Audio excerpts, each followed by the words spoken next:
let me thank Claire Sandberg, Jamal Green, and Aaron Steffens for their introductions. I thank them very much.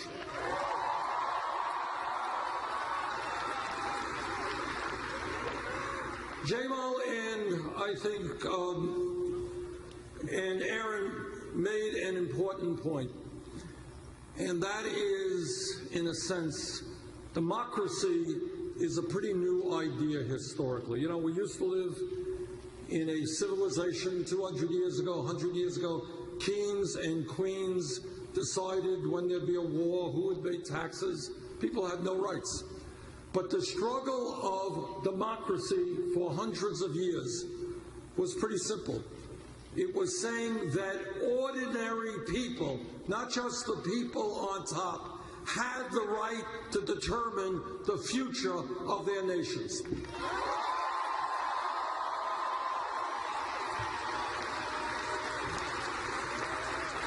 Now, that is a radical idea. That in America, it shouldn't just be a billionaire or Wall Street that is able to contribute hundreds of millions of dollars to the candidates they like, but ordinary people, young people, working people, senior citizens who are able to say, this is my country, this is where I want it to go.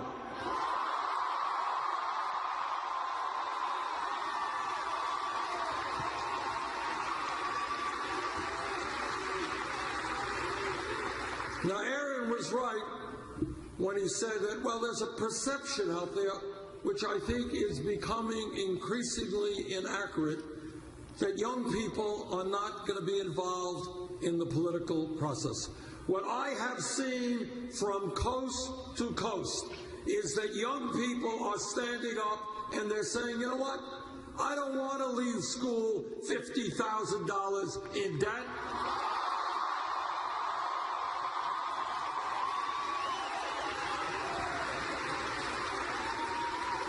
And I'm hearing young people saying, you know what, why is it that our generation might, for the first time in the modern history of America, have a lower standard of living than our parents? Not right.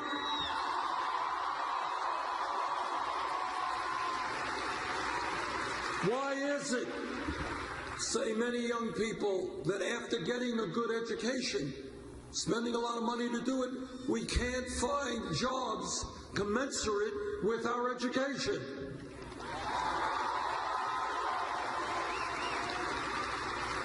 Now, there are people out there, no one will say this publicly, they don't want you to vote.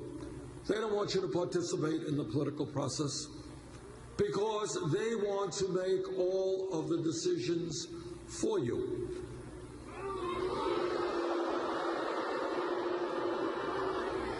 And they love the idea that in the last midterm election in November 2014, 63% of the American people did not vote, and 80% of young people did not vote. Now, if I'm some billionaire Republican who wants more tax breaks for myself, who wants to shut down factories in Michigan or Vermont and move them abroad,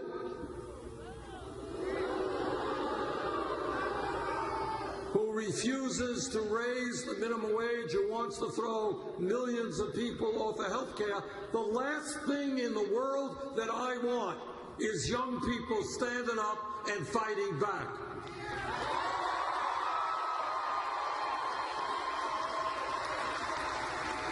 And that is exactly why you have got to stand up and fight back.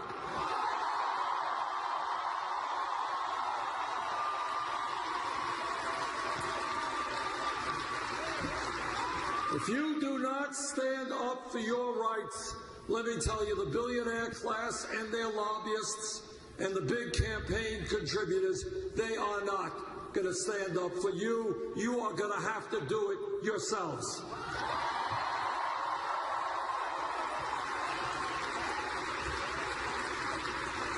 everybody here knows, I'm sure, that no real change has ever occurred in the United States from the top on down. The history of change is struggle from the bottom on up.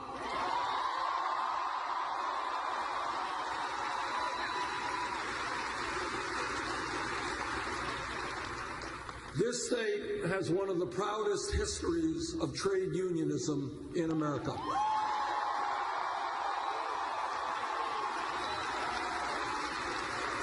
And all of you know, whether it was the UAW or other unions, that workers were beaten, sometimes killed, sometimes jailed, because they said that workers are human beings, not animals. They are entitled to dignity and rights, and they will engage in collective bargaining.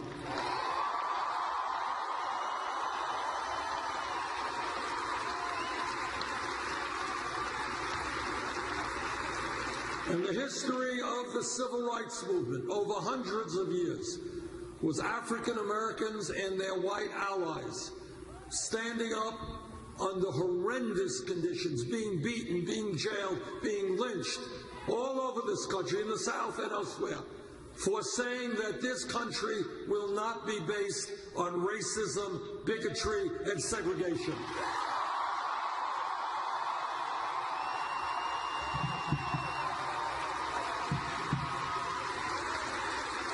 And that's how change comes about. Change comes about when millions of people look at the world and say, you know what? The status quo is wrong. Same thing for the women's movement. Do you all know that 100 years ago today, women in America did not have the right to vote? Could not go, it's true, it is true, could not go to certain types of schools, could not do jobs, certain types of jobs were not open to women. And what happened? Women by the millions and their male allies said, you know what? In the United States of America, women will not be second-class citizens.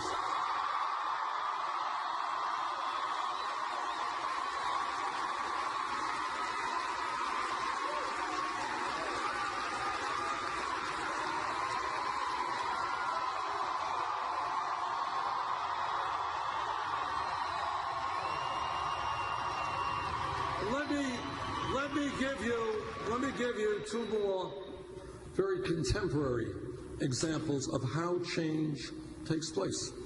If we were in this room, this audience, 10 years ago, not a long time, and somebody jumped up and said, you know, Bernie, I think that by the year 2015, gay marriage will be legal in 50 states in this country.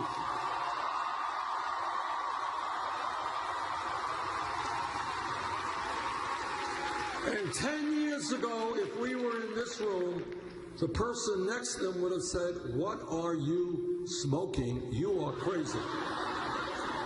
Which, by the way, raises another issue that there is a large grassroots movement.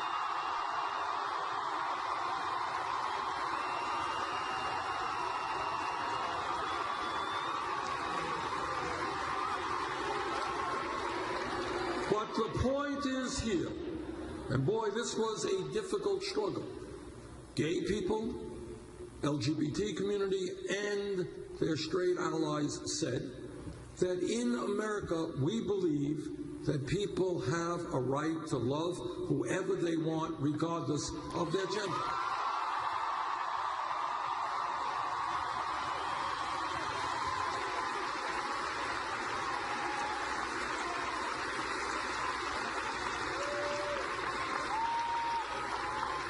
And I'll give you one more example to try to explain, in my view, how change takes place. If we were here 6, 7 years ago, and somebody jumped up and said, you know, Senator, this $7.25 minimum wage, it's a starvation wage, you got to raise it to $15 an hour. Okay, if somebody said that 7, 8 years ago, people would have said, $15 an hour? You're crazy, that's more than double the existing minimum wage. But you know what happened? Very courageous people who work at McDonald's and Burger King and Wendy's, they went out on strike and they demonstrated and they stood up. Incredible courage. I was in Detroit a couple of years ago meeting with a bunch of young people, or not so young, making $7.25 an hour, 20 hours a week at McDonald's. Then they got to get on a bus, go someplace else. Those people stood up and said, we can't make it on $7.25. We need $15. And you know what happened? Seattle, Washington passed $15 an hour.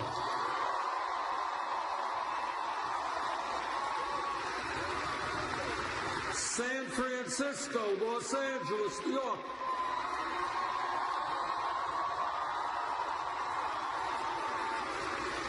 Point being is that when people stand up, even when others think that the idea is a crazy idea. You know, 40 years ago, if somebody was here and said, you know, I think this country is going to elect in 2008 an African American as president, people would have thought that was crazy.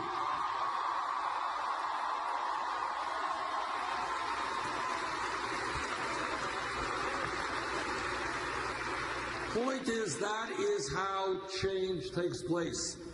Have a vision, be prepared to fight for that vision, understand that it won't come overnight, but keep your eye on the prize and we can make extraordinary things happen.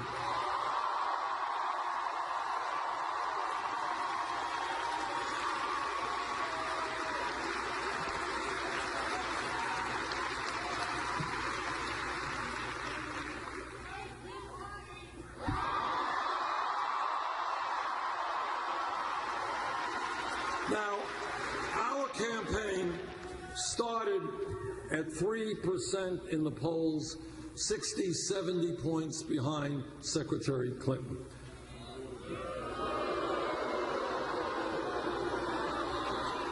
We have come a long way in 10 months.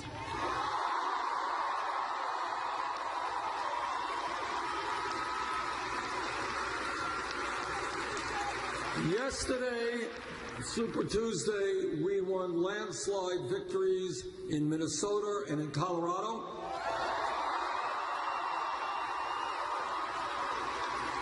We won a very good victory in Oklahoma.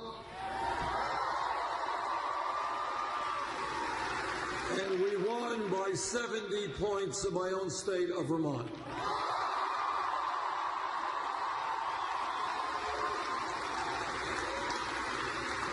And I believe that if all of you and your friends and your aunts and your uncles and your neighbors and your co-workers, if you come out to vote here in Michigan on primary day, we're going to win here in Michigan.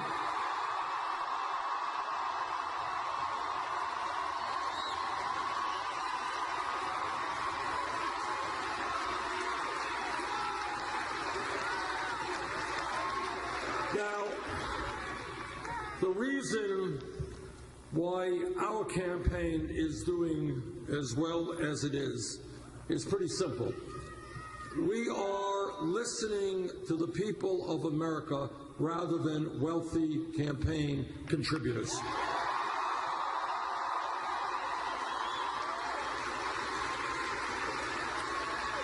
We are listening to workers who are earning $9 or $10 an hour, and they say we can't make it on $9 or $10 an hour. They say, and I agree, that we have got to raise the minimum wage to a living wage, $15 an hour.